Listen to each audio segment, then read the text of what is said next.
All right, welcome back to my channel. I'm going to start with a book review. Then I'll transition over into kind of like other stuff, channel update, other things I've been watching, other things I've been reading, kind of channel direction, and then I'll close it out. So those of you that that are here for the book review, that's first, and you can bow out as soon as I'm done talking about that. So I read Waylon Jennings' autobiography, which is just simply titled Waylon. Was published in 1996. So towards the end of his career, I think Waylon passed on early 2000s. I want to say like 2002, 2003, somewhere in there, right around the same time that we lost Johnny Cash. But yeah, it's a very good book if you're a country music fan. Some of the things from it that I learned, I did not know that Waylon Jennings was a DJ, that he started out like radio DJing. That was interesting. Of course, he's from Texas, but just chronicling kind of his early life in the business. You know, I was familiar with the story about Buddy Holly. I knew that Waylon Jennings was supposed to be on the plane that Buddy Holly, Ritchie Valens, and the Big Bopper were on when those three died. Waylon Jennings ended up giving his seat to the Big Bopper. And yeah, so I guess that messed with his head for a long time. But what I didn't know was that Waylon and Buddy Holly were so close. Buddy Holly was having ongoing problems with his producer and the label and the Crickets, that he got a couple of guys to play backup for him. Waylon learned how to play a bass guitar, backed up Buddy Holly. So they were traveling. And I guess they became like bros. They were like tight. I didn't know that they were that close.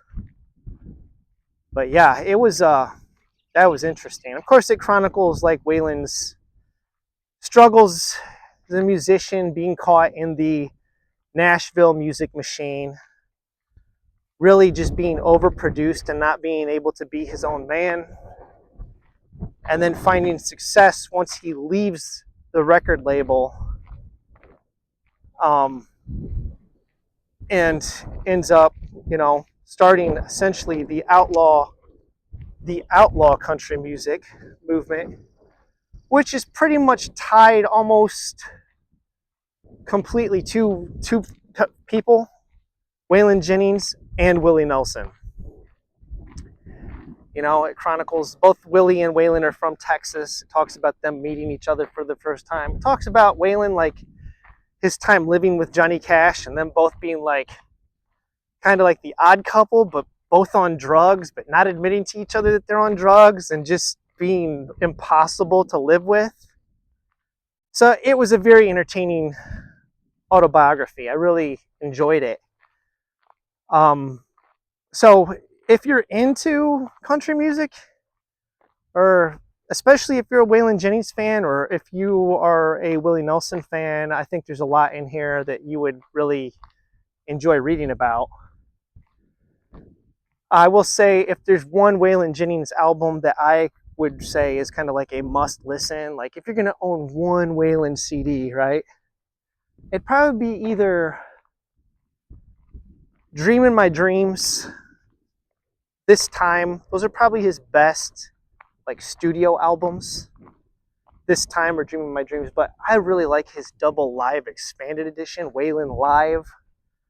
The original Waylon Live record LP was released back in 1976. It was recorded in Texas at various venues, including in Austin, back in 1974, kind of like at the peak of Waylon's, I don't know, just the peak of whatever it was he had, like the top of his game. And they caught lightning in a bottle on that recording, but that original 11 or 12 track album was expanded and re-released. The double album that was released on CD is remastered. It's 42 live recordings. And I mean, it's awesome. So, and the wind's killing me here. I'm probably blurring out. I'll go this way so the wind's not blowing directly into the mic. But, all right, that's it. For all of you that are here for the book review, peace out. Take it easy. Thanks for watching. Transitioning into things I watched. Last week, I watched a couple of Tom Selleck westerns. One of them was Monte, Walsh, which was a TNT television movie directed by Simon Windsor. Simon Windsor is the Australian director who directed Lonesome Dove. Very good director. I really enjoyed Monte Walsh. I'd never seen it before. I saw that it was based on a Jack Schaefer novel. For those of you that don't know, Jack Schaefer wrote Shane. And I'm a big fan of the Alan Ladd movie from the early 1950s. I think that was 54. Really great film. I like the book, Shane, okay, but I think the movie's better. So I'm definitely interested in reading Monte Walsh because I enjoyed the film so much. And then another Tom Selleck Western that I watched was Crossfire Trail, which was another TNT television movie from, I think, 2001, also directed by Simon Windsor. Very good film. Again, you know, just because something was a TV movie doesn't mean that it's bad. I mean, I thought quality-wise, these were filmed on location. I think they were both filmed in Canada, if I'm not mistaken. Like, I could be wrong about that, but I think they were filmed in Canada. So you got beautiful mountains in the background and everything. So really good films. Recommend for me. So I will now talk about kind of like the channel overall, the direction. As you can see, I've started recording a book reading for a book that's in the public domain, which is James Kidd's memoir as a Civil War cavalryman for the Union, which is titled Memoirs, or what is it? Personal Recollections of a Cavalryman. He rode with Custer's Michigan Brigade in the American Civil War. I know nobody's going to watch that. I don't care, because if you can look at the metrics on my channel, for all intents and purposes, is dead. All right, it's dead. So that kind of gives me the freedom just to do whatever I want. Nobody's watching me anyways, so I might as well just do whatever, right? And maybe you're looking at it and going, well, his channel's not dead. What's he talking about? He's got 550 subscribers. Maybe you got less than me. And you're looking at it and going, man, this guy's channel's dead. But for me, from how I gauge success of my uploads, my channel's dead. It's underperforming. So let me just give a quick rundown of that to you.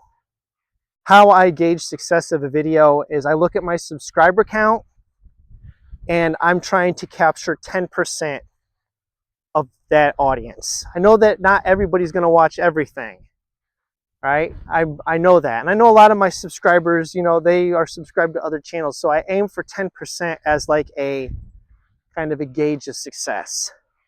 So back when I had 100 subscribers, if I uploaded a video and 10 people watched it, that was a successful video. So now I'm looking at, you know, I'm at 550-ish, somewhere in that ballpark.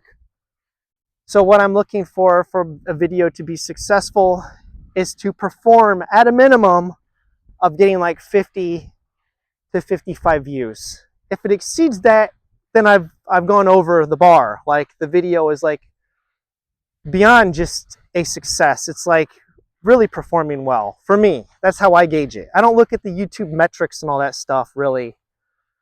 I just base it on traffic and comments. So not only are all of my videos underperforming, with the rare occasion, like I do get, you know, outliers.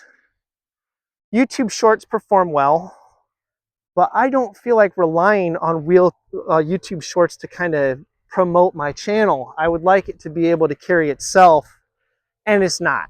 So I could do a couple of things. Like I could just get discouraged and quit, but I'm not going to. So I just got the freedom to do whatever. Because like since nobody's watching, I can pretty much just throw everything up and it'll catch somebody.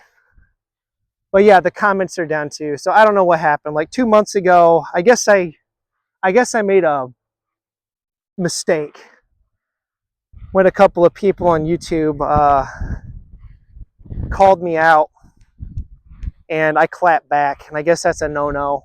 You can't do that because it makes you look like a jerk, but hey, whatever. I did it. Sue me. I clapped back and I guess I lost my audience as a result. Like everybody just abandoned my channel like rats from a sinking ship. And my comments are way down. I don't get nearly as much viewer interaction as I was getting 2 or 3 months ago. I mean, I have the regulars that show up. Bing Lamb is always in the comments. Scott at some other character comments regularly from time to time. I'm still seeing interactions from Nikki at Reading for Jesus or Writing for Jesus. She usually comments just on the Star Trek stuff. Occasionally Dylan Morris still comments, Maeve at Maeve Ever Reading. But, you know, other than that, already overbooked. Still seeing comments from his channel. But yeah, it's way down. Other people have just disappeared completely out of the loop. I don't know where they went. They got away from me, man. So whatever. I guess I got body odor. You probably smell it through the internet. I don't know, whatever. No, I bathe regularly. No, it's just me. My personality just tends to rub people the wrong way. Well, anyways, that's it. Long enough. I've gone on long enough. What am I got in the pike? I am currently reading U.S. Grant's memoirs. I'm about a third of the way through that, and I'm reading the second book in the Quantum Thief trilogy. I just started reading that. I'm about 60 pages in. So, I'm going to be resuming shortly the Wheel of Time. I think the next book is The Dragon Reborn. So that'll be coming up at the end of the month. I'll start that at the beginning of June. I guess that's it. We'll wrap things up here. Thanks for watching and have a wonderful day. God bless.